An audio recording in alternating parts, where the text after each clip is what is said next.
Hello and welcome back to the One Step Forward podcast. I am your host, Tess Janelle, and here we are back for our second episode.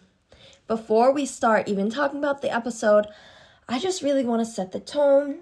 So wherever you are, whether you're comfy in bed, whether you are in the car, getting ready for work, wherever it is, let's just all take a moment to take a slow breath, close your eyes, and really ground yourself to be present for what I am about to tell you guys, which is the new episode today. It is about filling your cup first, about sustainable giving without the burnout. So what does filling your cup first really mean? And I'm not talking about the self-care regimens you see online. You have to get up at 4 a.m. every single day. You have to take X amount of supplements and vitamins every single day. You have to make $10,000 a week. No, not any of that crap.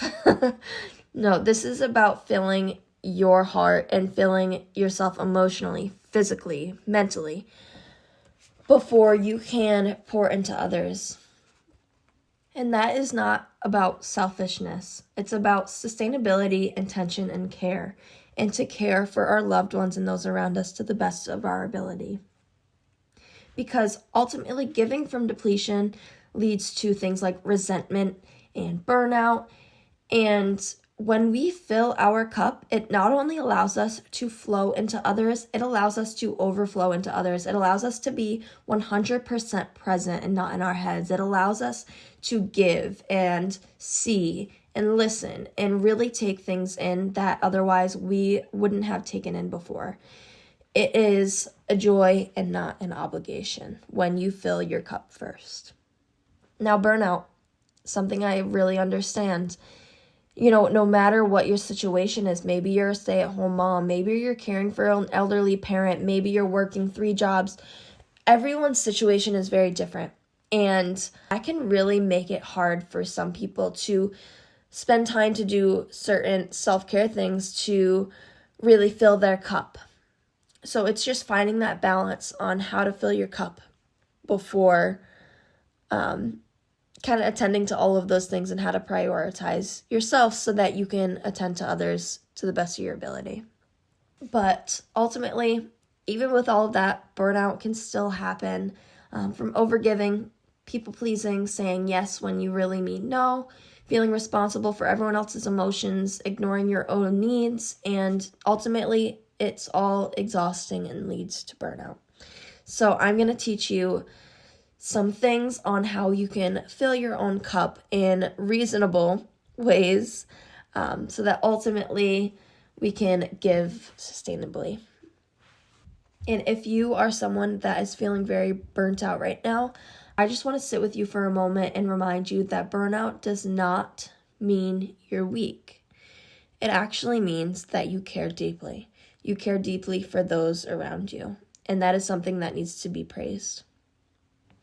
I like to talk a lot about pouring into others and overflowing into others because you can pour into others at any time, even when you are experiencing burnout. So I wanted to just briefly explain the difference between the two. Pouring from an empty cup may look like exhaustion, irritation, or numbness, doing things out of guilt, and losing joy in the things that you most loved. When you fill your own cup and you are able to overflow into others, this can look like giving with more intention, showing up more energized, choosing when and how to help, and feeling fulfilled instead of drained. So when we think about filling our own cup, I have a couple questions that comes to mind, whether you want to write it down in your notebook, your phone, or just think about it again. Some questions are: what restores you physically? For me, what restores me physically is my workout classes. I absolutely love to dance, and I have a big passion for aerial arts, pole, lyra, and silk. So that is my physical outlet, and that's what restores me physically. So maybe for you, it's a sport. Maybe for you, it's walking with a friend after work. Whatever it is, I just want you to think about what restores you physically and keep that in the back of your mind throughout this podcast. Second is what calms your nervous system. Maybe it's an animal, maybe it's a hobby, maybe it's music, whatever it is. Think about it in the back of your mind. 3 is what brings you joy without productivity pressure. This is a big one.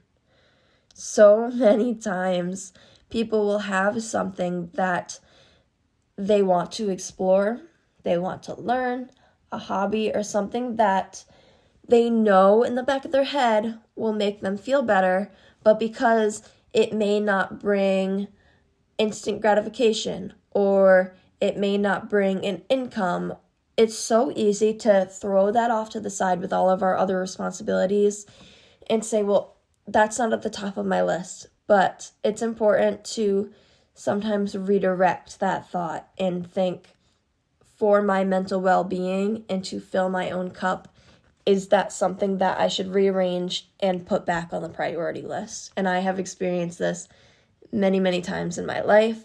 I am really proud right now of my schedule and the balance between work. I am a caregiver. That's what I do for a job. I take care of elderly with dementia, a bunch of elements, people who need physical help, people who need companions, people who just need a friend, people who need more on care, like nursing-like care. That is what I do for work. So I know, so whether you're a nurse or something that's very people-oriented, or if you're just someone that maybe you work in an office, maybe you work with a couple people on a construction site, whatever it is, we are still around people all the time. And no matter what that level is around people or with your family or anything like that with your responsibilities, the importance to fill your cup is level on all aspects. No matter what you are doing, it is still so important to fill your own cup. Not only for others, but also to care for yourself. So what are some things that fill my cup? Like I said, movement, all of my classes, dancing. I love line dancing as well. If there is ever something in town with line dancing, you know I am the first person to sign up. Music, I have been musical my whole life. I started playing guitar when I was 14 or 15, dancing my entire life, and whether that's in church, whether that was in school, musical theater. I was involved with my local theater for a little bit. So anything creative, anything musical, that's a big expression for me, and that's a big thing that fills up my cup. Quiet time with myself. I read a lot of self-development books. I do want to get into fictional books, but I cannot just keep my brain in the zone and not get distracted. So that is something that is a new goal for me, is to try and get into more fiction books and not just self-help books, to mix it up a little bit. But that is neither here or there at the moment. Another thing is nature. I love being outside. I live in Connecticut, and I am not a winter girl. I am not a winter girl. I love fall, spring, summer, but winter is my arch nemesis, and that is because I really fill my cup by being outside.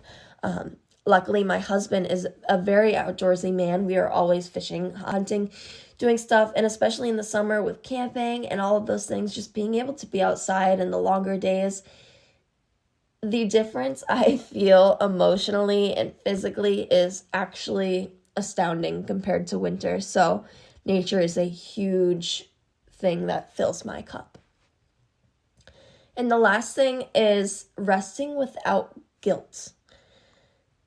It is so easy to get so caught up in our goals that resting feels like it makes you feel guilty. If you're not up cleaning your house and you're sitting down, if you're not speaking to that person, put it all down. Put it all down. Because I've had to really retrain my brain to think, when I am feeling this burnout, when I am feeling this guilt for resting and maybe not completing everything on my list that I wanted to get done today or for the week or whatever, I try and remind myself that if I am burnt out, how am I going to do this with intention?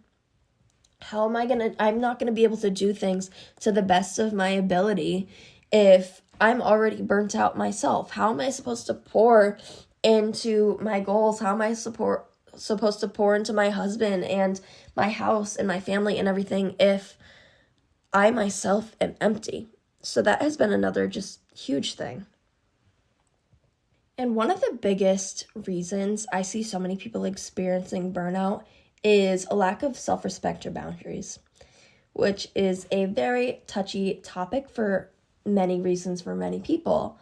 But I just want to touch on boundaries for a moment and encourage you guys to reframe boundaries as protection, not rejection, an act of love for yourself and for others, and a way to preserve your energy. And just remember, you do not owe anything to anyone else. You do not owe access to anyone else. You are allowed to change how you give at any given moment. You are allowed to reframe the way you give to others. You are allowed to give more. You are allowed to give less, depending on what season you are in. And there is absolutely no shame in that.